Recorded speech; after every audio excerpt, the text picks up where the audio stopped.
Hello. So I'm back. Good afternoon, happy Easter, like we do in Nigeria. Happy Sunday. It's this month of April is full of different celebrations, but above all, it's Autism Awareness Month, and April 2nd is usually celebrated worldwide as Autism Awareness Day. So welcome to episode 56 of Finding Out with Special Needs. Today's topic is inclusion in the workplace for persons with autism spectrum disorders. Again, this is episode 56 of Finding Out with Special Needs. And today's topic on Finding Out with Special Needs is inclusion in the workplace for persons with autism spectrum disorders.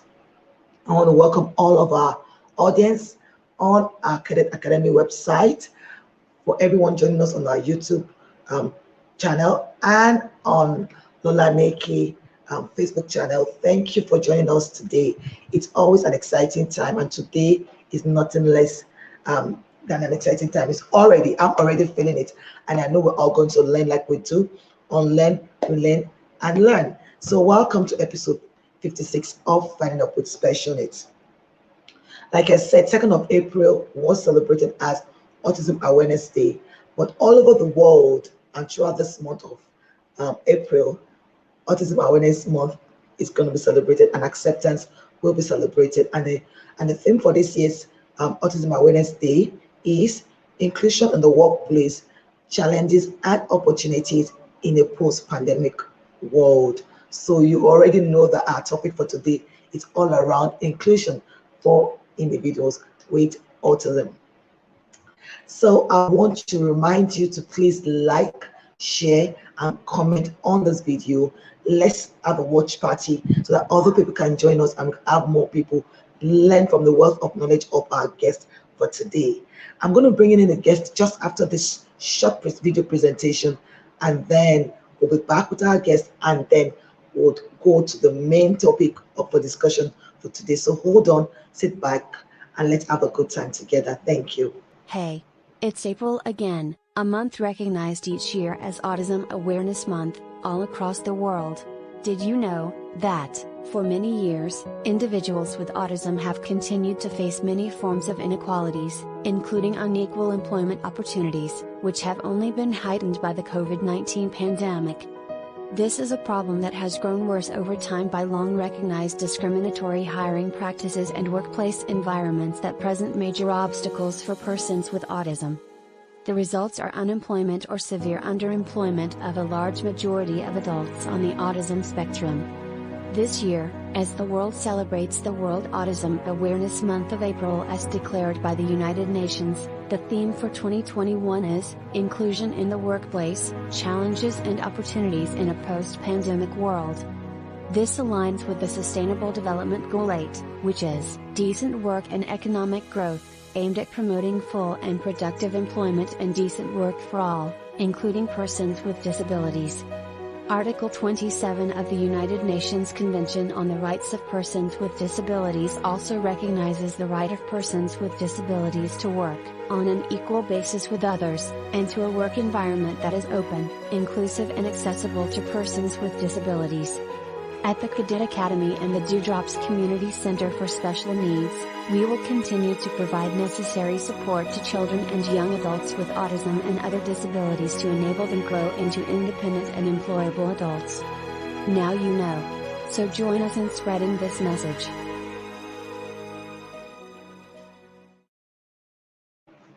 Welcome back. Welcome back. Good to have you, Mr. Alex. Thank you for joining us today. And I want to welcome everyone again to episode 56 of Finding Out with Special Needs. I remain yours truly, Lola Aneke, and the topic for today is inclusion in the workplace for persons with autism spectrum disorder. So without much ado, I'm super excited about today's guests. We have four gentlemen and a beautiful lady that will join us today to have an extensive discussion on the topic for today. So I'm going to be bringing in my guests straight away. Hello, everyone. Hello, Mazi. Aneke. Hello, Dr. Stephen Shaw. Hello. And hello, Mommy Sewa, and hello, Mr. 𝗂𝗏𝗃𝗀𝗃𝗃. Thank you for joining us today. I would want you to please introduce yourself. They say ladies first. So we want Mommy Sewa to go first, and then Dr. Stephen Shaw will go second, and then Mr. 𝗂𝗏𝗃𝗀𝗃 will go third. And last but not the least will be 𝗪cie. Okay, introducing yourself. I said it to you at the beginning, one out of little test run that on Growing Up with Special Needs, we like our guests to blow their trumpet. So please do not hold anything back. We want to hear of the great things you're doing in the space of disability. So over to you, Mommy Sewa. Good afternoon from Ghana. I'm 𝗪𝗏𝗂𝗀𝗃𝗀𝗃, and my son is 38 years old, and he has autism. I run the Center for Autism Awareness, Care, and Training in Ghana, and this is our 23rd year. So, and my son, I've been doing autism since my son was 2 years old as a mother. So I come as an advocate and a mother, and this is me. Thank you. Thank you so much, Mommy Sewa. Thank you for being with us today. Over to you, Dr. Stephen Shaw. Please introduce yourself.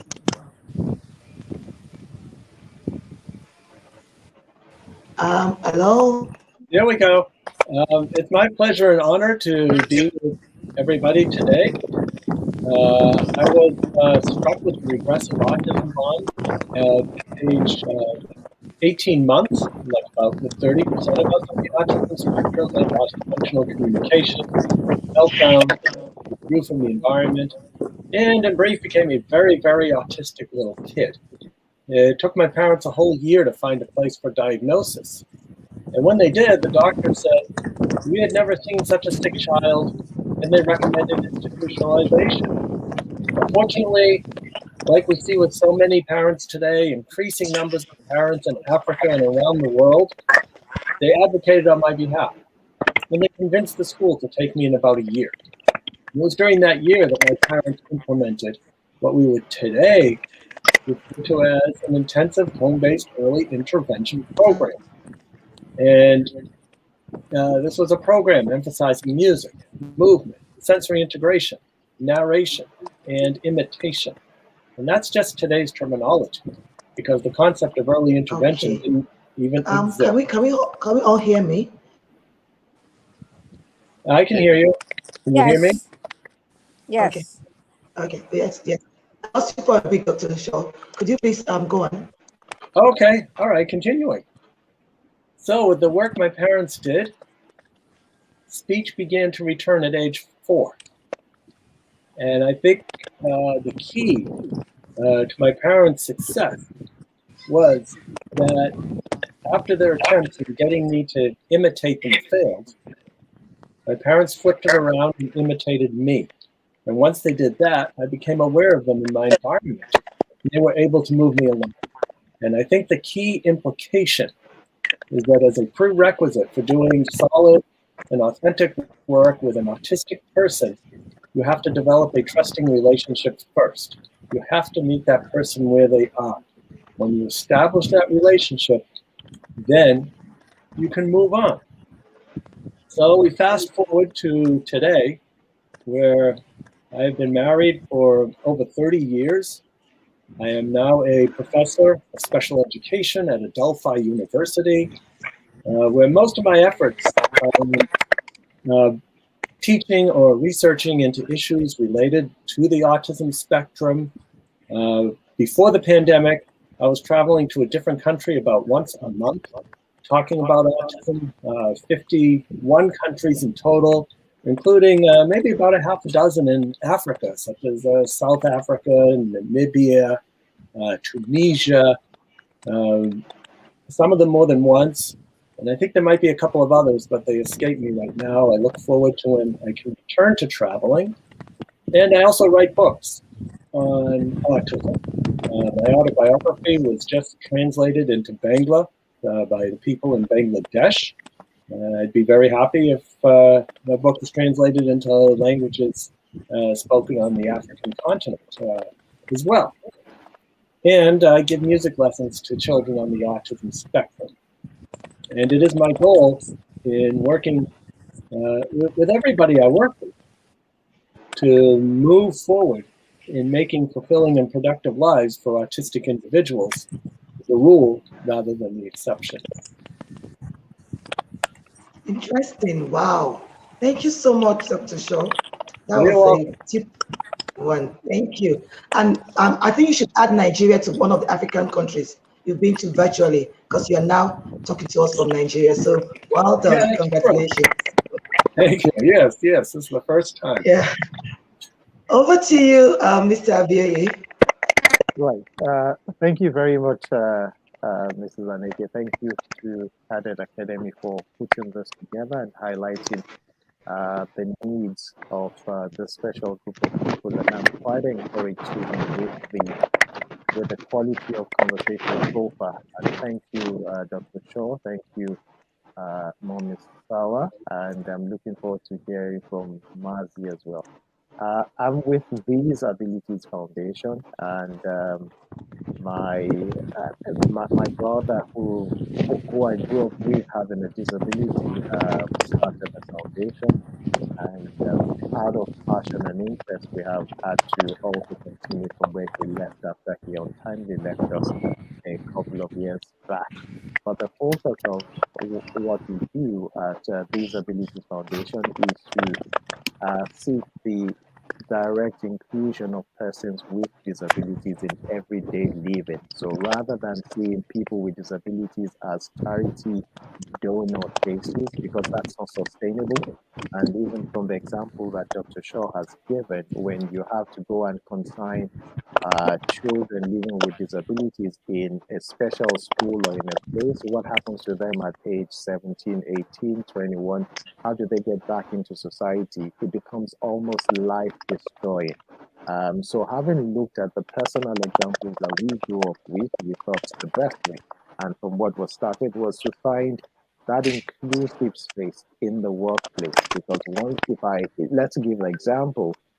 If I need to buy myself a wheelchair, I know we're talking about autism and we'll come to that briefly.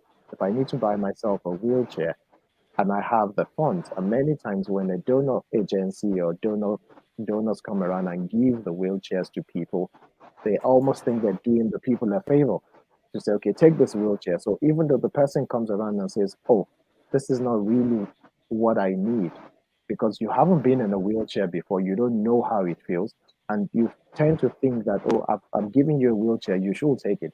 But how about if I had my own funds, or even a certain percentage of it, where I can decide and say, I can buy my own wheelchair, what I need, my own particular needs.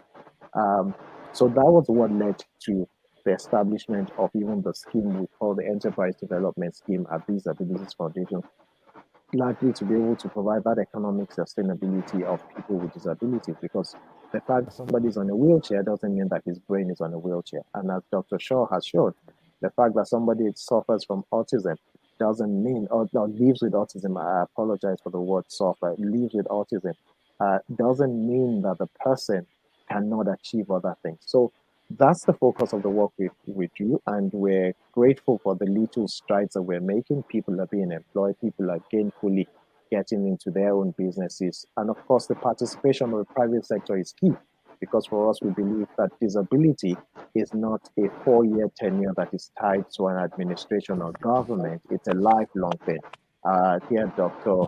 Shaw, Mrs. Sawa have talked about decades of living with disabilities. There are many administrations, many governments, many schemes, many donor foundations that have come and gone in that period. But the people who live with the disabilities are the ones who know how long it stays with them. So it's best to make it a sustainable means and help the people to acquire either a job or a business or a skill that can help them to be sustainable. So that's the whole thrust of the work we do at 𝗑𝗶𝘁𝗃𝗃 Foundation, and we've been able to just get about 400, 500 people even in that space, and we hope to continue to do more. And thanks for this platform, and I'm glad to be able to network with the people here. Thank you. Fantastic. Thank you so much. Thank you for that, Mr. 𝗂𝗂𝗃𝗃. Over to you, 𝗪𝗫𝗍𝗃. Okay. Yeah, hello everyone. I am honored and have this privilege to be with this amazing panelists. Lola, I want to thank you for the work you do and just in general, but also for today. My name is 𝗂𝗁𝗃𝗀𝗃𝗀𝗃𝗀𝗪. Yes, my pronouns are him, his, and him. I wear multiple hats, multiple professional hats, but today I really want to just identify as an autism advocate. So I am that guy who would go to the street and put a sign about autism. Yes, autism is in Africa, and yes, autism is in Nigeria, and just also an appreciation to the UN for designating April 2nd as World Autism Awareness Day. Beginning in 2007, I think, at the time when the statistics was 1 in 150, and now today we're talking of 1 in 168 of every children population having one person out of every 68 children would have autism. The meaning of that can also mean, for instance, if we have 1 million children, we can expect or at least extrapolate that about 14,700 or so children would have this condition. But it's not just about children, it's also the adults, which we're going to talk about today. So I value these opportunities that we can engage in these conversations, and I'm happy to learn from other panelists and also share some of the experiences from the work that I've done beginning 2002 in Nigeria and up to this moment. So thank you once again for the opportunity. Thank you so much. Thank you so much to all our guests. I always say on the show that, well, in this part of the world, it's already afternoon or evening, so to say.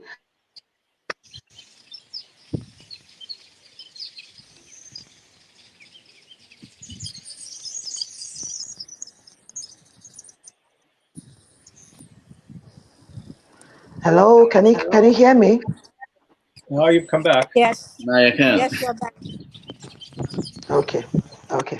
So just bear with us today. For some reason, the network is really horrible today, but we have to do what we have to do. Okay. So I think we're back. We'll do this.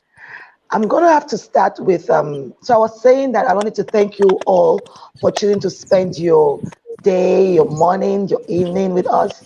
Thank you so much. Thank you. We're going to start the discussion with Dr. Shaw today. And the reason being that there's a saying in Nigeria, in the disability world, that there's nothing about us without us. And I also know that when it has to do with any disability, especially autism, when you've met an individual with autism, that's that unique individual you've met. Even if you are a twin or a triplet, or you have 100 individuals with autism, they all exhibit autism in different ways.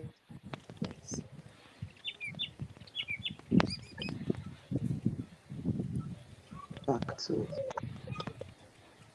yeah.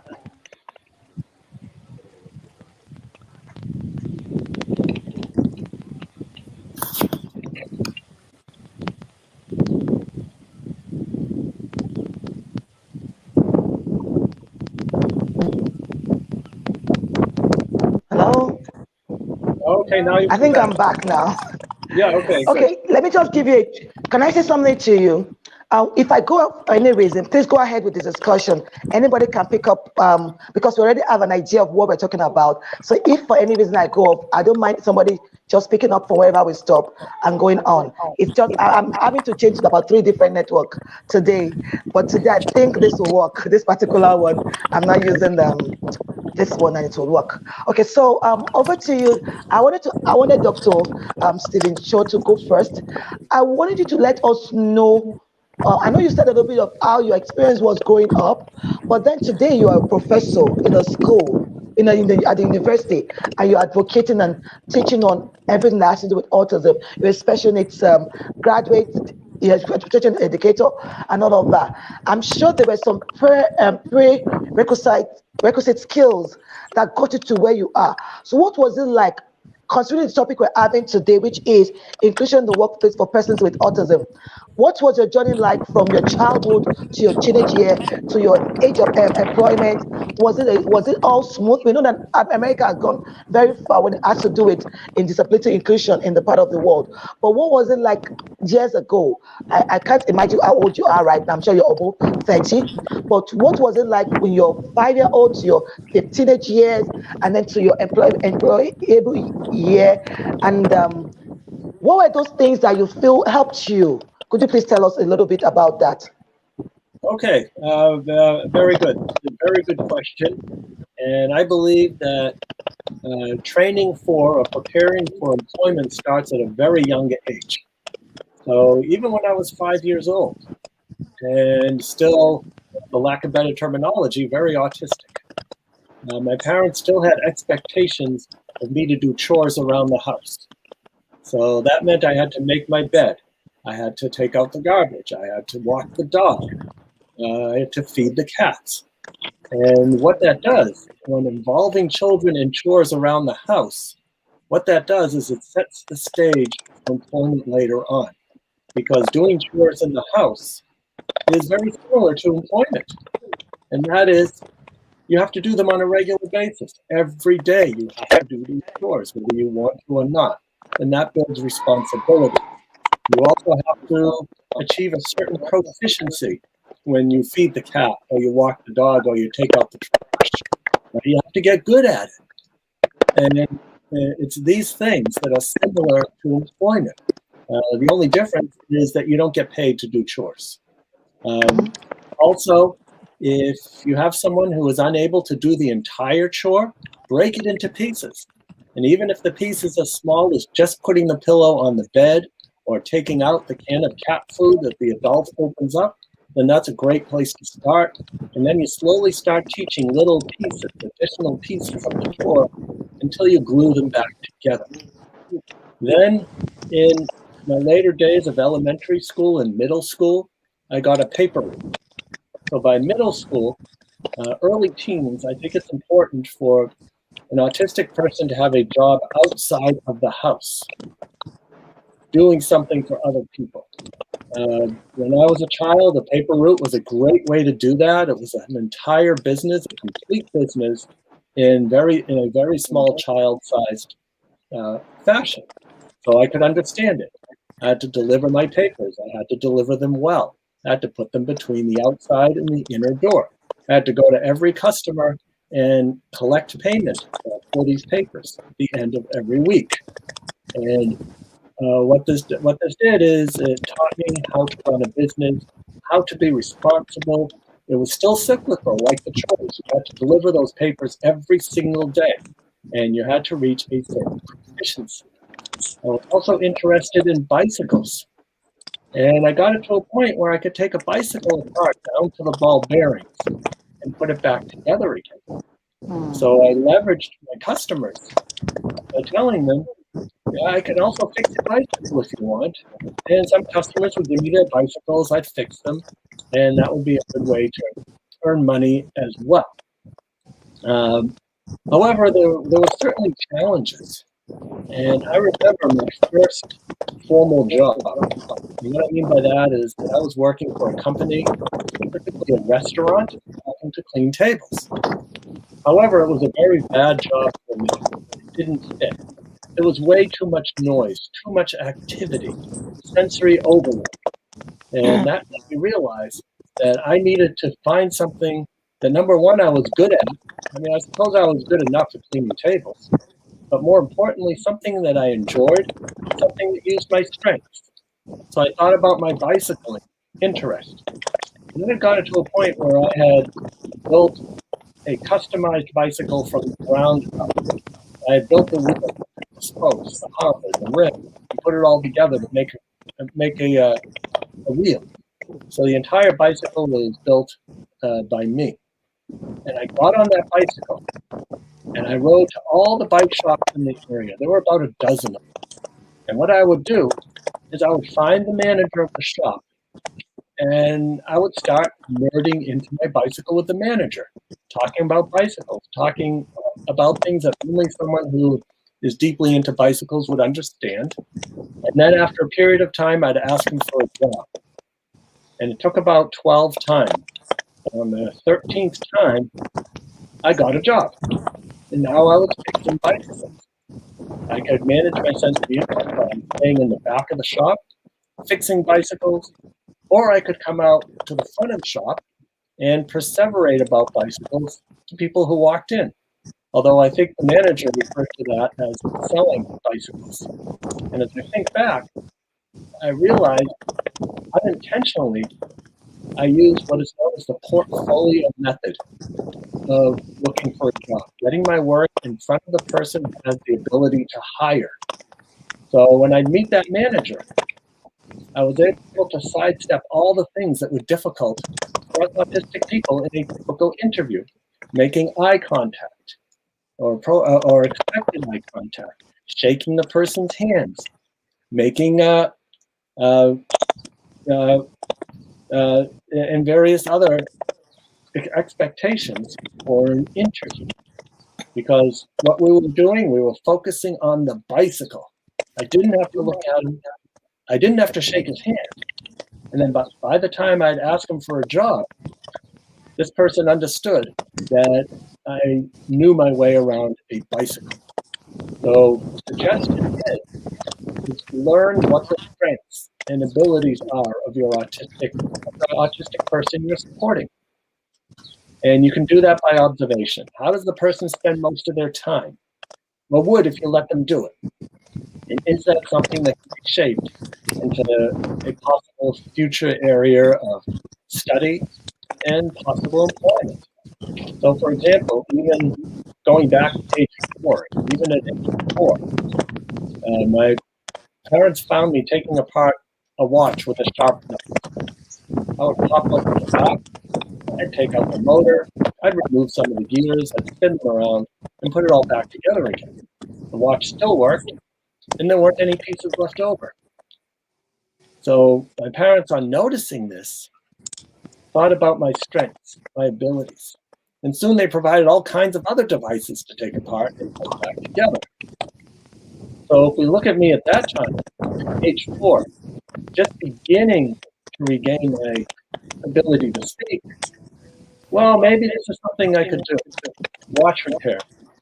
I still need a lot of support in living as an adult in communication. At least that's what it looked like back then. So anyways, back to school. Grade school was very difficult for me. There was a lot of bullying. Teachers didn't understand me. I spent most of my time in grade school just reading books on my favorite subjects, such as astronomy, aviation, earthquakes, volcanoes, weather, whatever it was, taking notes and copying diagrams, and sometimes wondering if there was more to school than just reading my favorite books. And I think what that translated to is that teachers didn't know how to reach me. But at the same time, since I wasn't a behavior problem, it just left me to my own devices.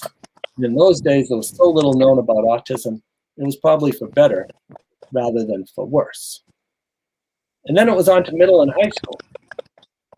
And you don't need to be autistic to have difficulties in middle and high school. But for me, it was actually easier because I was able to engage in my highly focused interest, again, of music. I joined the band. Now I had a structured activity to mediate my interest. And I got so fascinated with music that I decided I needed to play all the instruments, every last one of them. And I would spend hours in the instrument closet, figuring out the different instruments. And while I didn't learn them all, I did get it up to about 15 different musical instruments that I could play. And then when I learned the requirement for a degree in music education at the college level was that you had to learn all the instruments, well, that just seemed to be the thing to do.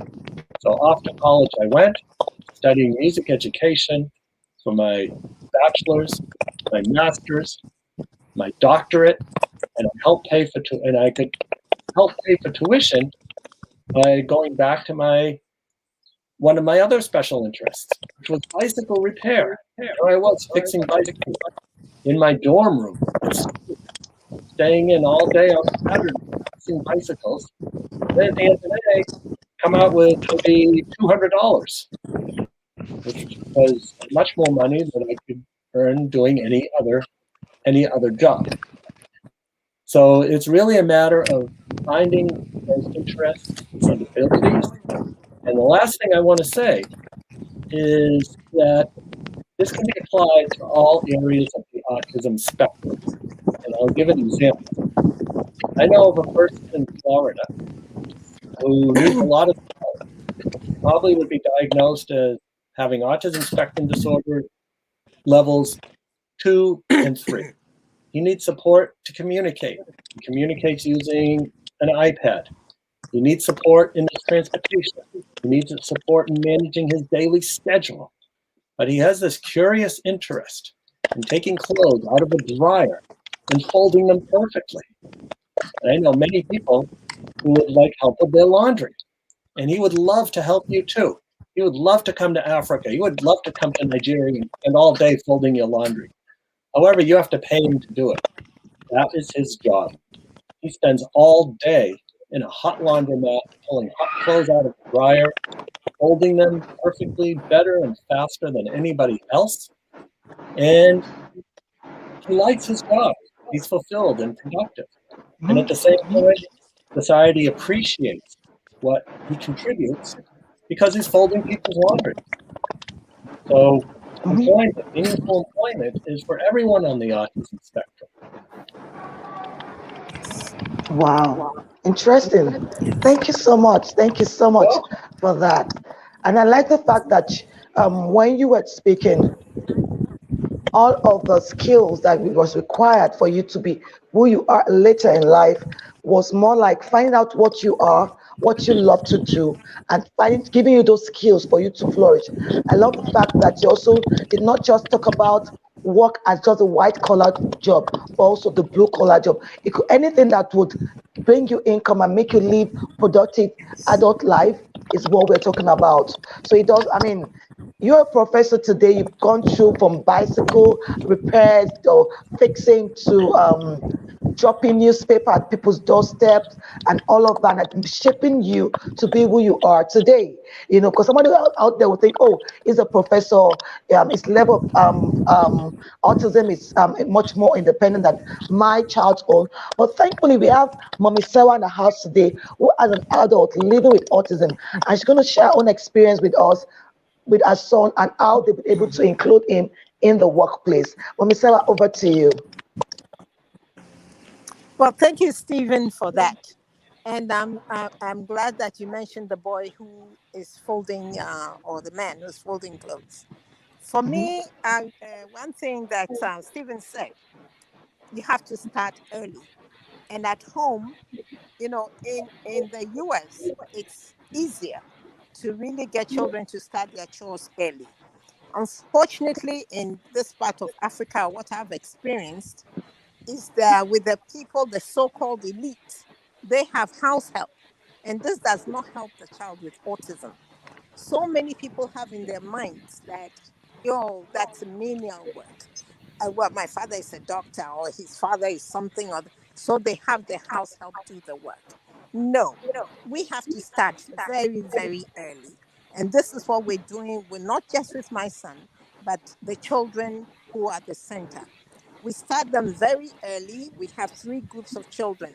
And by the time you're 12 years old, we have to start thinking of transitioning into adulthood and into employment. So for most of the people there, but I'll concentrate on my son today. For him, he has also been doing chores since he was very little, setting the table. It is expected of him. This is something that you must expect from your child. Because if you don't expect and you're sitting there thinking that it will be done for them, and I think this is what a lot of people who are successful keep saying, as you treat any other child, so you treat your child with autism. Because if you don't teach them early, then they won't know. At a very early stage, we were getting my son to do laundry, do dishes. Of course, the dishes with the sensory need, he loved the soap suds and the feel of that. And so we had to also work on that and let him know not to waste. We do that with some of the other children, but I think I'll focus more on what we do at the center. With my son, what we do is volunteerism, because if you want people to work, first of all, you have to go to the workplaces and talk to them and get them to get a buy-in into what a child with autism or a person with autism can do, because they're growing. They're all not children anymore, like my son. And so the work, we go to different places. For instance, there's a supermarket here in Ghana. We get the children to go. We say we will stock your shelves for free. We're teaching them about autism, because they're sitting there quite confused, like, oh, these children, because it's a spectrum, and we have children on all levels of the spectrum. Our center, although it's a center that people come to, we really encourage inclusion, because any child who has the ability to go to regular school is encouraged to go to regular school, and they probably come to the center once a week, still to teach them about social interaction and work on their communication skills and also behavior. So with these places that we go to, you'll be amazed at even the most challenging child with autism, because we are there with our support staff and we're able to do the different things and work with them. And this is something that we have been doing for years. Unfortunately, COVID really did not do much for a lot of our children, so they regressed, and the parents did not. Some parents don't help, because they sit there and put the TV in front of them, and we have to constantly check on them. For my son, nobody taught him how to do data entry. He goes to another place that we talk to about, that he likes to type along on the computer. So when you have like meetings and you have your flip charts, that's the work he does. He goes and puts in the data for them. He wasn't taught that. He also goes to a printing press where he does collating and puts calendars together. And if you ask me, he does a lot of things. And he is their best worker, they say. So we had to push these people. This is what's all volunteerism. Until the printing press owner called me one day. He says, "Thank you for blessing me." He says, "I must think of paying." No, that's his name. I said, "No, you must not think of paying him. You must pay him, because he's been giving free services for a while now. And you must think, no, if you must have the money now, otherwise I'm moving him to another printing press." So we start by getting the children to adapt to the place, and wherever the workplace is, they also have to adapt. And we don't do this every day. It is on like once a week. We bring the person in another twice a week, and sometimes we stay there for a few hours, so they get to know us, and then we also get to know them. As Stephen mentioned about some places, the noise, we have to also try and ascertain what places would be good for our children. At one point, we used to take quite a few children to a biscuit factory, and they had different levels, and it was amazing. They all did well, and everyone with autism, as Stephen has said, can work. So it is up to us, the parents, and also those who own centers and schools, to really, in this part of Africa, it is so difficult because of the stigma. So I am in your face. Before you know it, I am there. I would let you know that my son, because he's the oldest, he will come there and do the work for you for free. So you see him doing this, but I let you know that not all children are the same, because there may be somebody there who has to come with support staff. There may be somebody there who can be quite independent. But it's important that we're talking about this today, that we know that we have to really start very, very early. And I have talked about volunteer, but we have to be flexible, because if we go somewhere we are not flexible, so who is going to accept us? Because before we're slowly trying to get people to know about autism. And this part of the world, it's really, really challenging. For me, I have done both the West and then I'm in Africa. So it's difficult. With my son, when he was in the US, he had started doing transition services before we came to Ghana. So it was very challenging when we came. But for us at home, we don't put up with any, what do you mean by you won't do this? You are going to do it. You will make your bed. You will wash your own laundry. And now he doesn't even like to use the washing machine because, again, he likes the feel of the soap. Because, Stephen, in this part of the world, most people wash by hand. And a lot of the children we work to, they all have to wash their own dish when they eat. They have to wash their laundry, bring laundry to school every time. This is where you teach them independent living skills. Because if they don't learn these things, how will they go to the world of work to do True. these things? So they have to learn. It is simple. It must be structured. You cannot just go and throw them into the open field and say, go and play.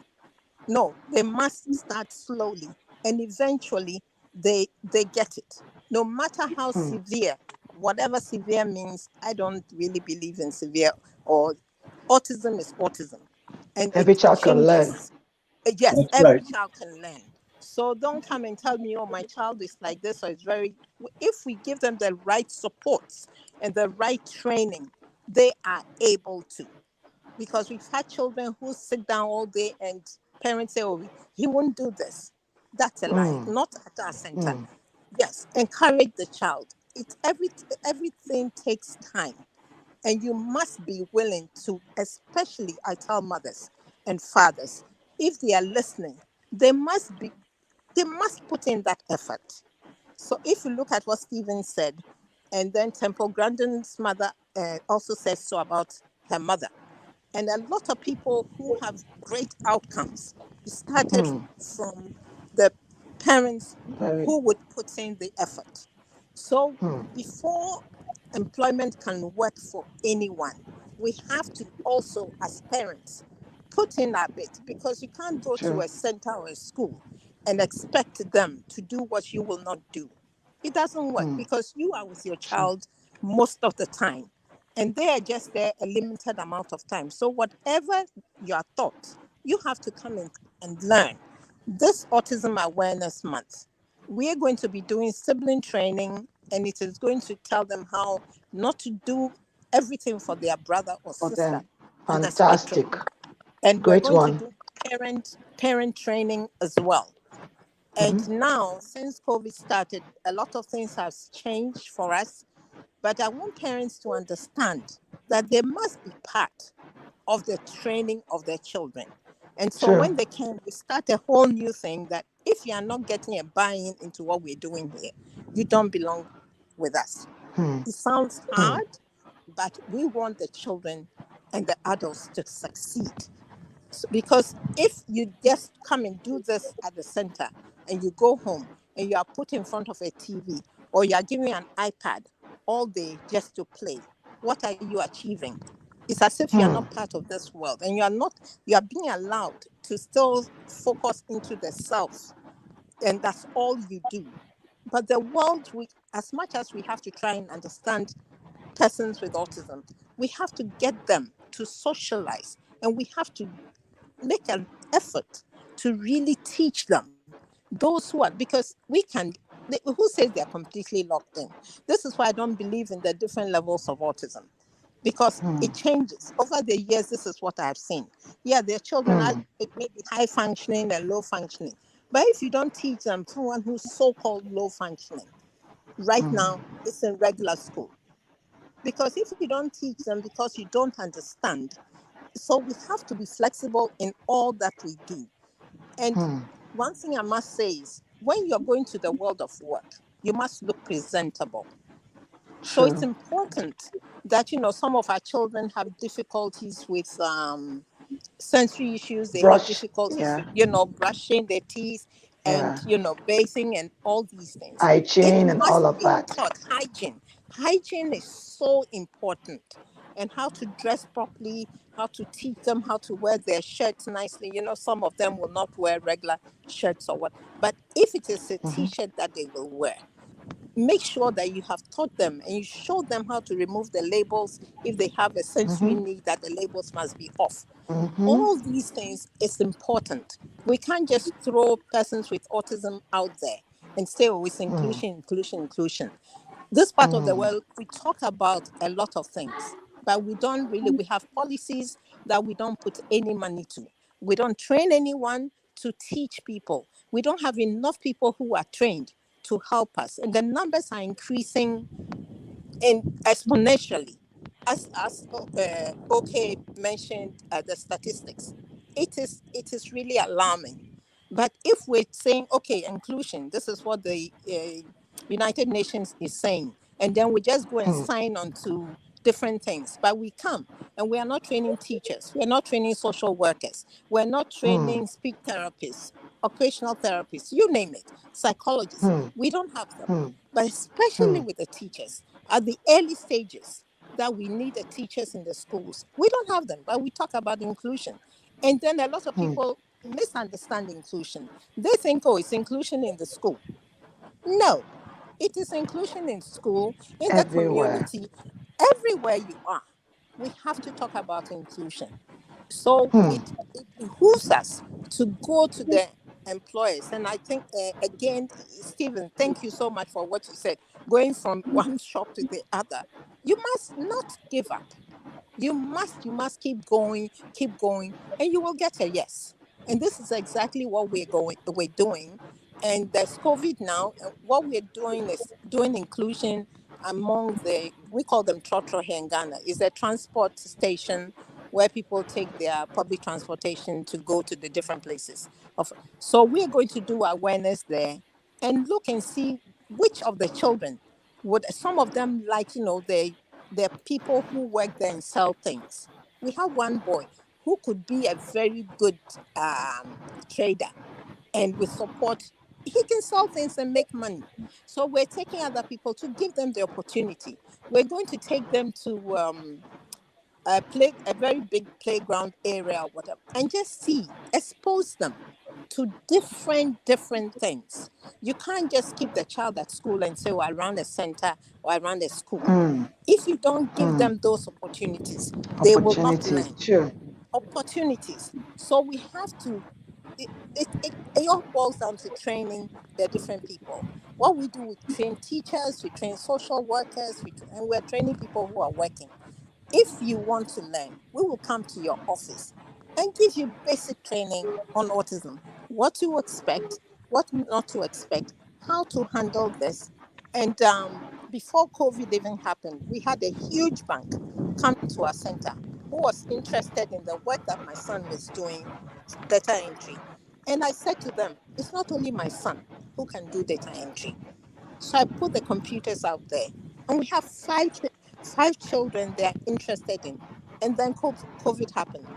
How heartbreaking, but still talking to them that COVID will go away, and then we're going to hold them to it, that they must give these children the opportunity to show what persons with autism can do. So there's a whole lot that we're doing. And then as you do these things, you must teach them time management.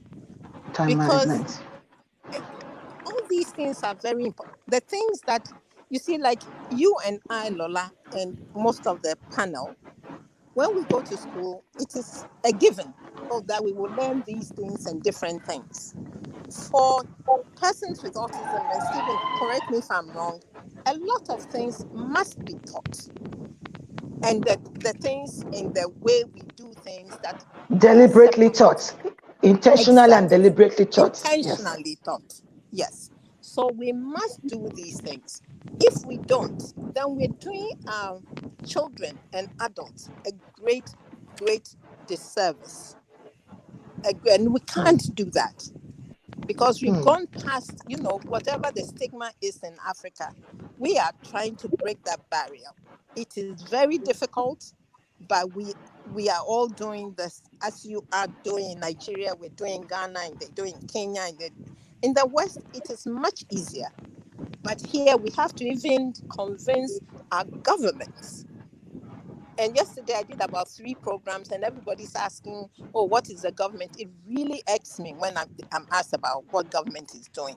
Government is doing nothing. And I don't know why the newsmen keep bringing this up. I say they have policies. Yes, they just put it down. But nothing really works with that. But are we going to stop? No.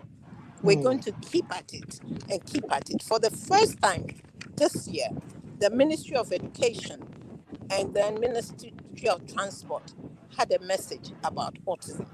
And I was like, wow, at least it's something. So I Something think to I will stop celebrate. here Yeah. and we will keep talking. Wow. And the last thing I Wow. want to say is we have to target the skills of these children. Yes, Because target the as we have skills. targets and everybody has, you have to have targeted skills because not everybody can do the same thing. So we have to target the skills and hone in on it before we go out with them. Wow. Thank you. Very, very good points. Hot nugget there. You know, I was just jotting down how we have to teach them the skills for them to be able to interact first, you know, ability for them to be able to take care of themselves, their hygiene, you know, these individuals right from the early stage. And there's nothing like, oh, because this level is level 1, 2, or 3, or every child can learn. So be deliberate, be intentional about teaching them those skills. I won't tell them those skills, be persistent, don't give up. Get the parents buy-in, get the employer of labor's buy-in, show them what they can do by making them volunteer for free, and let them be able to say, okay, for real, this person can, before you now move to the step of, they need to be paid for that, you know. It's not like you're begging and say, oh, like that's one that I found out. Oh, you know, it's living with special, and let's just help him, But when you teach them those skills, they're not begging, you're not begging those employer of labor just to help them, because really and truly, if you're affected, I mean, whether I would like it or not, people say this to me, and I know it's hot in Nigeria. They'll say to us that, oh, individuals who are neurotypical haven't gotten a job yet, and you want us to, I mean, employ those with which I understand, but if we teach them those skills, individual with autism, this I know about them. That's so annoying. Sorry, exactly. I'm sorry to just I'm sorry to just butt in now, because I think just like you said, Ma, it is very annoying, and that is what we need to first deal with within an African setting, right? Yes. It is irritating, and I think it is a sin, right? It's sinful to even consider to say people who are able-bodied have not gotten a job. Why should people who are not able-bodied get? That is a fundamental problem that we deal with in the African society. In this part of the world. In the West, a child living with autism is taken as a child, as a proper person. So you don't even need the government first and foremost. You see, we can talk about the government. The government puts laws in place. That's what the government will do. The implementation from a societal perspective, the society first and foremost, if a person has a child living with any form of disability, it is almost seen as a curse on that family. It is seen as if you have done something wrong to offend people. Your in-laws don't want to associate with you. For a woman, it becomes worse. They think that it's the woman that has brought the curse upon the family and all that. So there's societal constructs. So even if you put the ramps, you put the policies, you put the bank jobs there, there's the mindset. The HR person grew up without living with a person with autism. The person who's your HR manager today, the person who's your recruiter on LinkedIn or anywhere, has not lived or had any lived experience with a person with disability. So even the job adverts that are put out there, nothing there states that people with disabilities are encouraged to apply. Inclusive. So if you take it today now, I don't know how it is in Ghana, but I know that in a place like Nigeria, if a person with a disability, even with autism, that is not physically, maybe depending on the spectrum, is not physically visible, the security man, the gate man, as we call them, will not allow the person into the premises. When people have social events, people tend to congregate people with disabilities in a corner somewhere and say, just keep them there, give them their own food, let them have their own music people. They're not integrated into social issues. So even as you talk about even the school system, our parties that we have at home, as family members, and the examples that we can talk about today with Mama Sawa and Dr. Shaw is because the families took ownership. The families were proud to be able to say, these are my children, right? Which was what I saw my parents do with my brother living with disability. So we didn't even see any disability at all. But when the family starts hiding the children away, treating them as if, they're not part of the people who should be seen, right? There are pastors, there are religious leaders who hide their children with disabilities. When our religious programs come around and say, we're having programs, the deaf will hear, the blind will see, the lame will walk, you are already treating this people at a subhuman level. So we need to change that. Who says a person with autism wants to be healed? All he needs is give him the space to live his life. Accept me Dr. for who Shaw I is an am. example that we're saying. So don't give up programs. So even our religious leaders, our programs that we put together, come for a 7-day crusade, the blind will walk, and then people who have blind children or lame children, bring them there because there's something wrong with them. There's nothing wrong with them. The society is the one that has the problem. The family is the one that has the problem. Our mindset. So when people say someone without disability does not have a job, how many people are mentally disabled today? How many disabilities are not visible today? Especially in a society like Nigeria's, where you see that if a person is driving one way, that person is mentally disabled. But you cannot be normal to be driving one way. So even when people start looking at those kind of attitudes, I think there's a lot of exposure. This kind of pattern, there's a lot that needs to be done. Does the HR manager understand autism? Does the HR manager, have you lived with Hold on a autism? minute, sir. Hold on a minute. I'll bring that question to you, and I'm happy you jumped right in there. We'll go on a 1-minute break, quick break. Please stay put. And I'm coming back to you, and I'm going to add, there's a part, the question is coming to you, and I didn't want you to go too deep into it. Let's go on a short break, and I'll bring that question to you because I understand that's what your organization specializes in doing. So I wanted you to walk us through that process or structure or procedure of how we can get individuals with autism to be included in the workplace. So after this break, I'll be back. Please stay put, just get a bottle of water, drink water, and then I'll be back. Thank you. Hey, it's April again, a month recognized each year as Autism Awareness Month, all across the world. Did you know that, for many years, individuals with autism have continued to face many forms of inequalities, including unequal employment opportunities, which have only been heightened by the COVID-19 pandemic? This is a problem that has grown worse over time by long recognized discriminatory hiring practices and workplace environments that present major obstacles for persons with autism. The results are unemployment or severe underemployment of a large majority of adults on the autism spectrum. This year, as the world celebrates the World Autism Awareness Month of April as declared by the United Nations, the theme for 2021 is Inclusion in the Workplace, Challenges and Opportunities in a Post-Pandemic World. This aligns with the Sustainable Development Goal 8, which is decent work and economic growth, aimed at promoting full and productive employment and decent work for all, including persons with disabilities.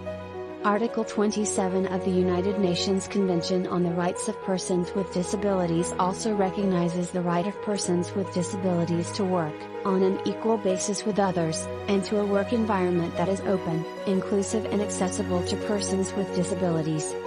At the Cadet Academy and the 𝗔𝘂𝘁𝗶𝘀𝗺 Community Center for Special Needs, we will continue to provide necessary support to children and young adults with autism and other disabilities to enable them grow into independent and employable adults.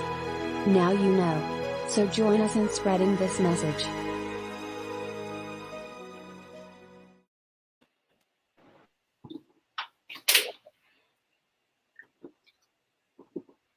Welcome back, everyone. It's been an awesome time. I've been learning. My notepad is filled up already. Thank you, Dr. Shaw. Thank you, Mommy Sewa. Thank you, 𝗪𝗫 okay. Thank you so much, Mr. Abioye. Thank you. I've been learning, and I'm sure our audience have been jotting down salient points. You know, personally, I'm thinking, oh, what next thing do I do?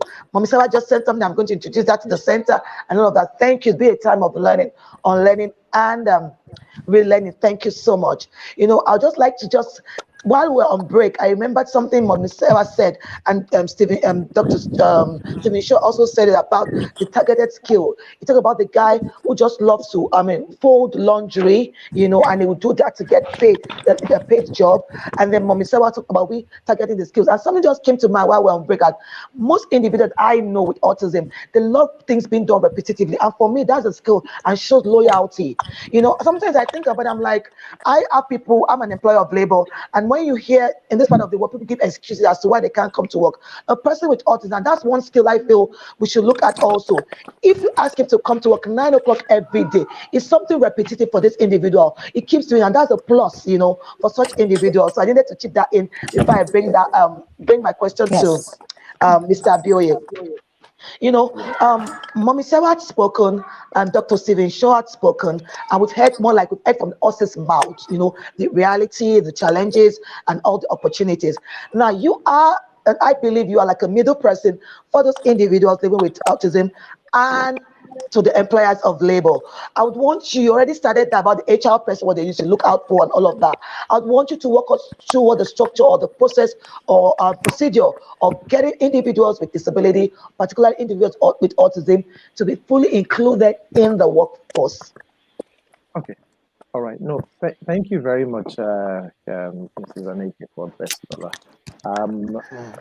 First, well, in a sense, technically, you'll say I'm a middle person, but I say to people, I am involved. I'm a person with disability, right? So the moment you start using glasses, right, at the minimum, we all do you're that. a person with disability, right? And so disability is a total thing. And if people say no, it's not true, then take off your glasses and try and, if you use glasses for reading, try and read without glasses. If you use glasses for seeing, use it without, and you'll see how close you are to disability on that part. So I am an integral part, and also because I have a lived experience. I mean, with my brother, with the family example, right? Now, and that's why the inclusion, and of course, part of what I do is that I teach management, I teach leadership also in my other hats that I wear. And so when we get into the business strategy sessions and people talk about, when you find cases of people who have accommodated autistic people or people living with autism, they are more tenacious, they're able to add value to the work of that entity, of that business itself, right? And I think one of the things that hasn't happened is that we have not, when I say we as mothers, as people, as practitioners, as the people living with disabilities themselves, we have not emphasized the advantages of having a person with disability enough. Just a minute, sir. Sorry. I think there's a background noise somewhere. Mom Sarah, could you please mute yourself? I think that, there's a lot of wind where you are, so it's interfering. Thank you so much, ma. We may go on, sir. Okay, all right. So that leads to the point where a person who is hiring does not see the advantage of why I should hire a person with autism, for instance. It's okay in the West. It's gone on, right? I mean, Franklin Delano Roosevelt was a president that governed the affairs of the U.S. from his wheelchair. He was a disabled president, as it were, right? He led the U.S. through the Great Recession, through the World War II that ended as a disabled president. But there was nothing wrong with his mental faculties. He was able to do much more, right? He could even have run for 4 terms of office. But today people talk about FDR as if FDR is one pie in the sky. Even the media has not done us enough justice to highlight that this was a person who was living in a wheelchair, right? He suffered polio at age 32. So if he was not born with a disability, so the fact that somebody does not have a disability today doesn't mean that you cannot suffer disability later on in life. So that's why it's a social construct that we must put out there. And that's why people who hire, for instance, must have some training, must understand. I heard Mommy Sawa talk about training social workers. I mean, you can train social workers, it's good, but also we also need to train HR people or people who work with people generally. So whether it's in recruiting or whether it's in the managing of the resources, okay, if you hire people who were not diagnosed with any kind of disorder, for instance, when you hire them and they become disabled in the course of your work, how do you manage them? Many of them don't even know. They throw them out. Exactly, you throw them out, or you want to go and keep them somewhere. So inclusion is not a tick box; it's an everyday activity, and I think it stems from we have an almost 40-50 year backlog in Africa, for instance, because people have grown up without having children live normal lives in their schools. We have schools where we congregate them. You have a school for the blind, a school for the partially impaired, a school for that. It's good. It used to be good to a certain extent. But what happens when that child becomes 18 and has to exit that school? Now, that person, you're now teaching some skills at age 18, 20, and you want somebody who has never lived with an autistic person to hire that person. He hasn't seen the benefit. I know people who live with autism that go to play so fantastic, even in Nigeria, people that have gone to represent Nigeria at the Olympics and won gold medals, right? I mean, the people who, and it's because their family, the family was able to afford it and do it. But it tells you what kind. Is a gold medal disabled when you get a gold medal? Is the money that an autistic person earns, is that money autistic? Is that money blind? So for you as a business person, the argument is that when you hire people with autism, you get the benefit of repetitive focus in there. For an employer of labor, you don't want somebody who is not able to give you alternate thinking skills. And this is one of the things that people with autism bring to the party, especially post-COVID now, or even as we get past COVID now, we're still in third wave and all that. So people must start looking at it like, so who are the creative people that I'm looking for? Who are the people that can bring things? So just like Mommy Sawa said, that employer that says, I'm thinking of paying, that's a wrong notion. In fact, before I bring you an autistic person, I will charge you more because I know that this person will give you much more, at least 50% more than what an average person without autism will do in terms of finding alternate solutions. So if you put that person in your R&D department, you put that person in your marketing department, you put the person on your technology team, imagine the advancement you get if only you understand that. So two things, you need to sell the advantages or highlight more the advantages of people with autism or people with disabilities generally. But since we're talking about autism today, people with autism, what are the benefits? And sell that benefit. And I think as a business person, I mean, if I use the example of what we did, it was just a mere sound of, would you like to make more profit? To the bank that started financing those people. Of course, everybody wants to make more money, right? Sure. Now, you want to make more money, but then how? So the money you make from a person with disability, the productivity, in fact, there's a Deloitte research that shows that where companies that employ persons with disabilities in the US particularly have 33% increase in productivity rates, right? Now, even talking about people with disabilities, I'm told that the governor, the current Texas governor, and for my brothers in the US, the current governor of Texas is on a wheelchair. So why should we not have people with autism running for political office? And we can talk about it when we have raised our social expectations of these people. But if we see them as objects of pity, subhuman, people that should be taught only how to make beads, how to make shoes, how to make tie and dye, and if that's the highest we think of them, then there's something wrong with our social construct that we need to break down and relearn. So we need to do this over and over. Let me pause there so that the others can also have their own contribution. Wow. Are you sure you're not going to have a part 2 of this? This is just too much to take in a day. Really, because there's a lot of questions coming to mind. Yeah, we need to do this one more time before the end of this month. We're bringing you all back again. I was going to say Dr. Mazi. I'm going to need to give you so many titles. You're getting there. You know, there's something you do, like you say, you wear a lot of hats. And thank you, Mr. Abiy. Thank you, Mommy Sawa. Thank you, Dr. Shaw.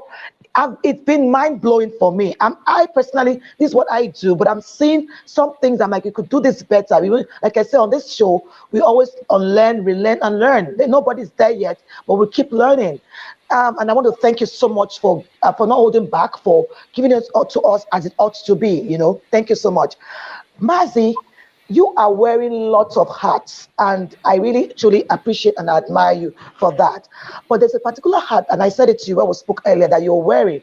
Now, it's a big gap, a huge gap in this part of the world, and that is the hat of a counselor.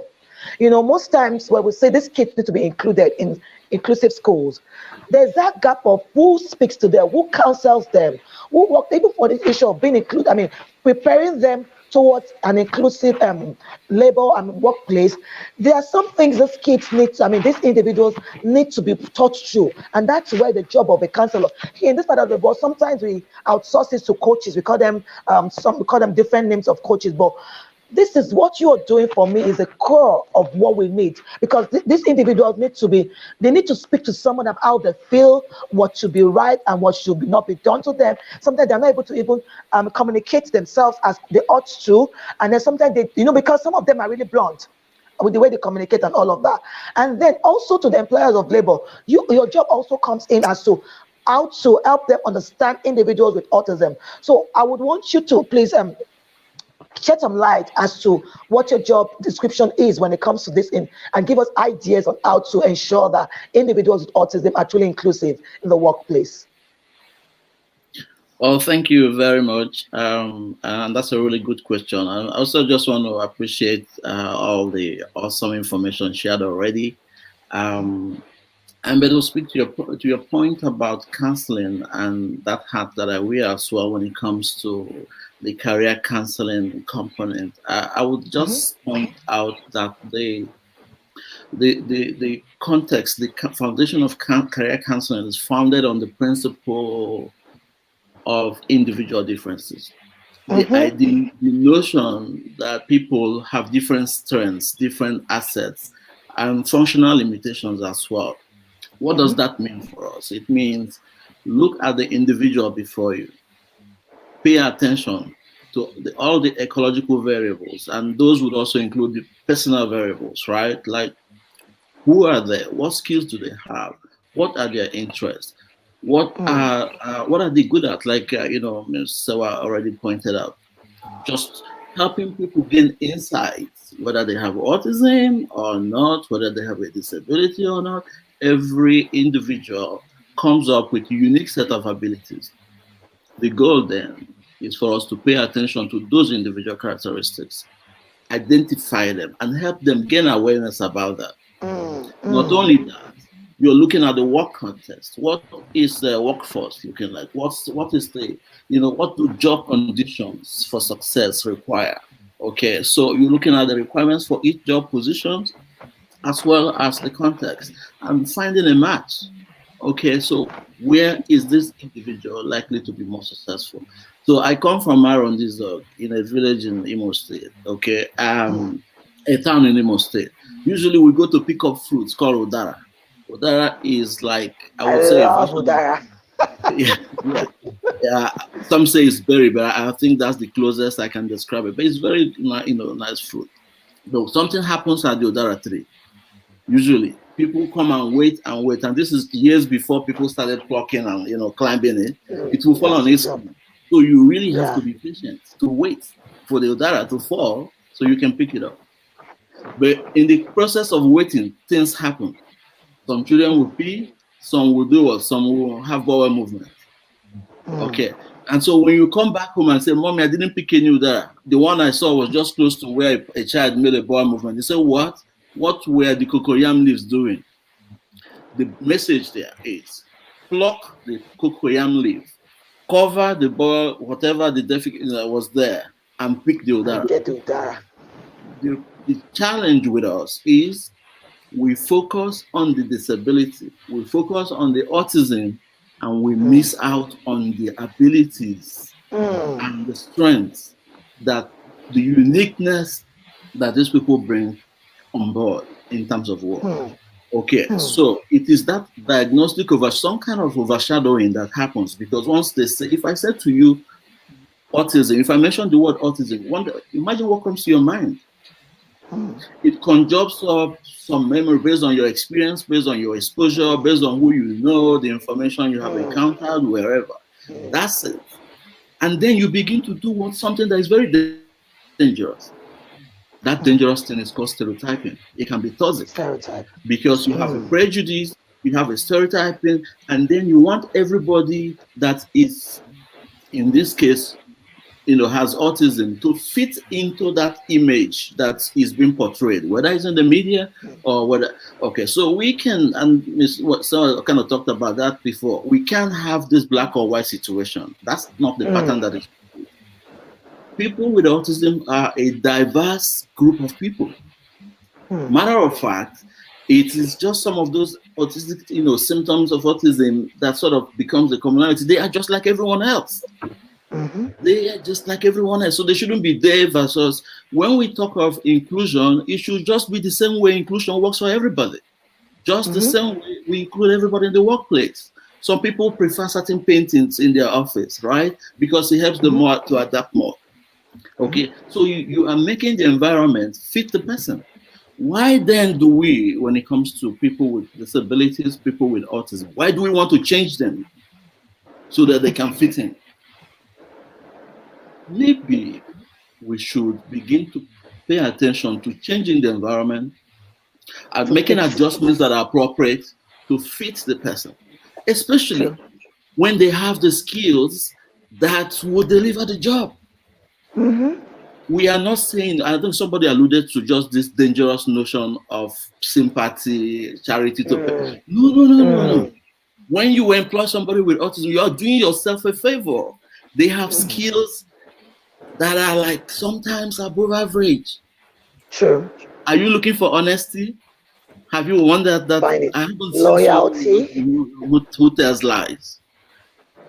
Okay, you talked about punctuality and just this idea of maintaining. There are many ways that can be an advantage. So when we kind of structure the work environment in a way that it meets what the characteristics of this individual that we have carefully assessed over time from childhood, okay, we've been exposing them to a variety of work information, job types of different kinds of vocations, sharing them information about what they need to say, the tools that they use in those jobs. Over time, they have been making progress. So career choices and career decisions and career employment begins back again from those early exposures. So they identify those, but not only that, they are getting awareness about what they can do and what they like to do and where they might find those opportunities. All we are saying when we talk about inclusion in the workplace is do not, please, forget to pick the Udara just because there are physics and all of that around there. All we're saying is ignore that. By the way, everybody's got something. Everybody that I know has something they're not good at. We focus on those abilities. A person with autism might have challenges with social skills, with communication skills, with sensory sensitivities, right? Okay, but they have skills that those are not the skills that you need for the performance of particular jobs, right? Like you're talking about data entry. So I'm sure that when your child is doing data entry, what you're looking at is speed and accuracy. You're not looking at whether he stays high very well, or whether he waits for you. Or does not shake someone, or does not say hello. No. So with that, too, another important point that I want to circle back to is this idea that we would let people not be accountable. People in positions, in government positions. No longer shall we permit people in authorities to get away with this idea that they can't do anything. That's how it's been. We can't change. No. They have to be accountable, and we will keep demanding for accountability until we get it. If people have signed and membership in the UN, remember though, the UN Article 27 of the United Nations Conventions on the Rights of Persons with Disabilities actually require member nations, including Nigeria, who is a signatory to that they must step up somehow. They must arise to the need to make sure that they account, or they guarantee the rights of people with disabilities, their rights to work, and not just to work on an equal basis, okay? And, in a work environment that is accessible and inclusive. So every system of policy, of governance, even constitutional systems and legislative systems should please begin to respond to this. We can just be true to the things we espouse. We can just be true to the things we say, we put our signatures to as a country. Okay, so we have challenges. I've had it before, not once, not twice. We have problems, okay, financial problems. We have money problems. Government is trying to focus on important things. Everything is important. But yeah, but things got worse by COVID, right? Economy and all of that. But before COVID, we didn't have measures. We've been singing this, all right, over the years. They would dance around legislations. There were times that we thought in Nigeria, we already had like an autism-specific legislation, just requiring, provision for things that they need, even just education. Okay, you do not grant equal access to education. You do not create opportunities for the services that these people would need, that would educate professionals who would address this need. If we don't do all of that, cumulatively, what we're going to produce is a bunch of adults who are going to be very dependent. Why? Because we deny them not only the opportunity to live a productive life, but also to access the things that they need. Okay, so if we think, I mean, this sounds like being all over the place, but I just want to call attention. First, people with autism really want to work. They want to be productive. We just need to create a space for them. And creating that space at different levels, government level, someone talked about church and religious organizations. Yes. And also in homes and in schools. In homes too. Yes. Beyond awareness. People now, other countries have moved on to acceptance and actual functional inclusion. Okay, so inclusion, but it's actually functional inclusion. So I think those are the points that I would like to. Wow. It's been a great time for me. But before I let you all go, I would want everyone, each one of you, to please give us, you can address this pattern word to any sector, was maybe a parent, or employers of labor. I just want you to, because I know that there's a lot we want to talk about, but due to time constraint, we can't do this. Like I said, we might have to bring you back on, because then I'm sure there's some pressing things we didn't do justice to this topic at all because of time constraint. But I would want Dr. Stephen Shaw, Mr. Bioye, and I can't get Mommy Sewa anymore. I wonder what happened. She's not back. I can't see her at the background. But I would want you to give us your pattern words in a minute or two. So over to you, Dr. Shaw. All right, well, it's been a great pleasure and honor to be with all of you. And I'm hearing great conversation about authentic and meaningful inclusion of autistic people in work. And that is people throughout the spectrum.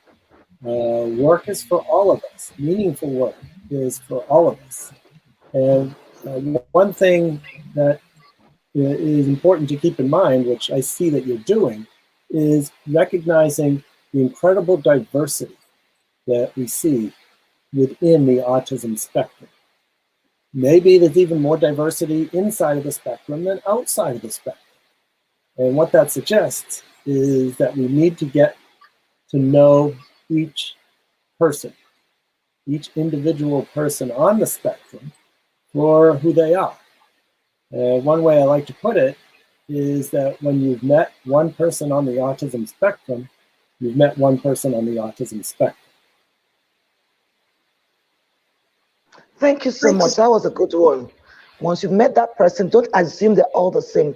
Like I always say, if you meet a set of twins, they're just different and unique in their own way. So you can't just assume that whatever this person does, what other one would do. Very good point. Thank you so much, Dr. Shaw. I'd like you to just, Mr. Bioye, over to you. I was going to call you Dr. Bioye. I think you're muted. I can't hear you. Okay, all right. Can you sorry hear? about Okay. that. Yeah, I can hear you now. Okay, sorry about that. I was just saying that maybe I should do some further studies in this and then work alongside Professor Shaw. So Professor Shaw, I might send you a proposal. So maybe you can help me with that in further studies. That'll be awesome. Right, great. Right. My parting shot will be a quote from another great person who lived and talked about how we look at things, and that's Dr. Wayne Dyer. And he says that when we change the way we look at things, the things we look at change. that when we change the way we look at things, the things we look at change. So when we change the way we look at people with disabilities, when we change the way we look at people with autism, then there's the possibility that we'll see that change. And so what I'm asking for is that at different levels, at whatever levels we are, we need to start changing the way we look at things. We need new information. We need to do away with what we've learned before. We need to unlearn. And I'd just like to leave it there. And so thank you very much for this platform and for the opportunity to meet with the other panelists in there. Thanks. Thank you so much. That was when we change the way we look at things, then the things we look at change. Yeah. When changes. We change wow, the that's way, deep. So when we change the way we look at things, we look at things, we look at change. That changes. Beautiful, beautiful. That's deep. Over to you, _�𝗫𝗫𝗫𝗫. Right here. Dr. Winda. Okay. Yeah, I guess in parting, I would say that hope is critical. We need to have hope. We need to believe that we will have a future that is good. I've said that my motto is hope and help. You hope and then you strive towards getting help. Never let what you can do stop you from what you can do. There are things we didn't have at the time when I started back in Nigeria. We had a lot of limitations, problems, politics, everything. But there's something you can do. That thing can be just believe in this person with autism, believe in their abilities. Yesterday, and let me just add this quickly. Yesterday I was watching a video that 𝗔𝘂𝘁𝗶𝘀𝗺 posted. Jessica was born without arms. Okay, she was born without arms and she had to struggle through school. But it's finding that she's a pilot today and she's flying an airplane. I guess she's the only certified pilot without arms in America. Someone who has no arms to fly an airplane tells me we should remove the veil of all limitations that we place and just hope on those abilities that we present. Awesome. Thank you so much. I'll read some of the comment by our viewers and then we'll call it a day quickly. So I want to thank everyone. Thank you so much to our guests and to our viewers. Your comments means a lot to us. I see this was it says we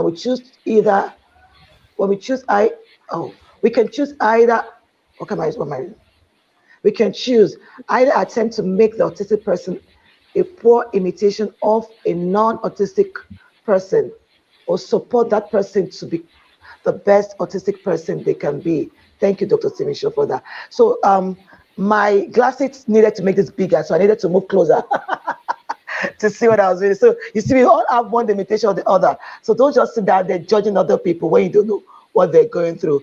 Mrs. Zikera, thank you. She says, wow, thank you, Mr. Bioye. Thank you, Dr. Sewa. Thank you. Our audience are just saying thank you to you all.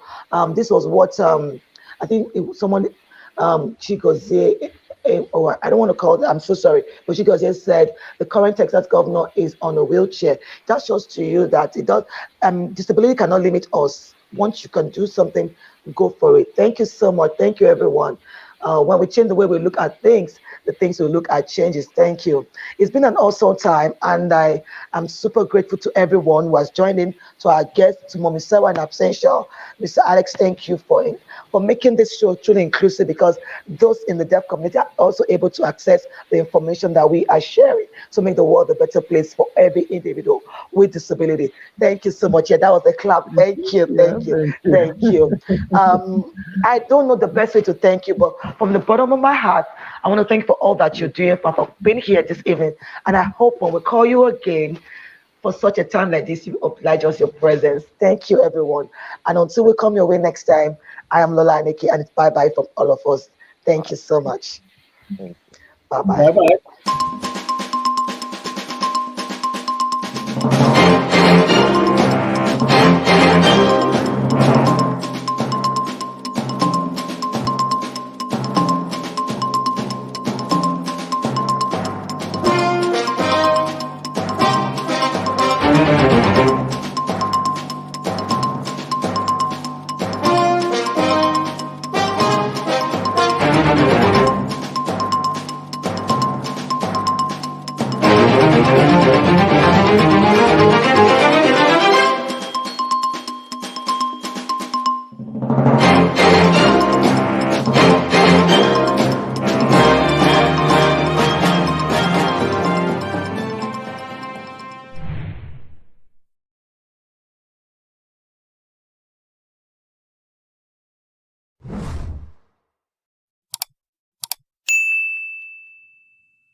𝗔𝘂𝗁𝗍𝗂𝗃𝗍𝗍.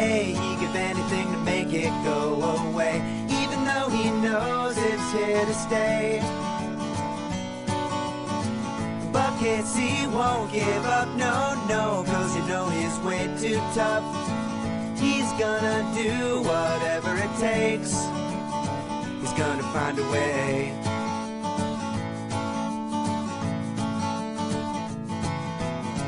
Casey never liked school much.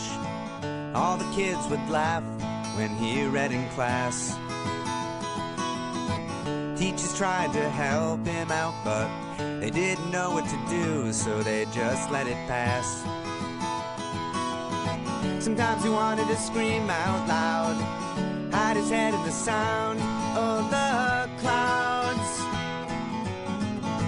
𝗔𝘂𝗁𝗍𝗂𝗃𝗍𝗍. He give anything to make it go away, even though he knows it's here to stay. 𝗑𝗶𝘁𝗵 won't give up, no, no, cause you know he's way too tough. He's gonna do whatever it takes. He's gonna find a way. Hey, it's April again, a month recognized each year as Autism Awareness Month, all across the world. Did you know that, for many years, individuals with autism have continued to face many forms of inequalities, including unequal employment opportunities, which have only been heightened by the COVID-19 pandemic?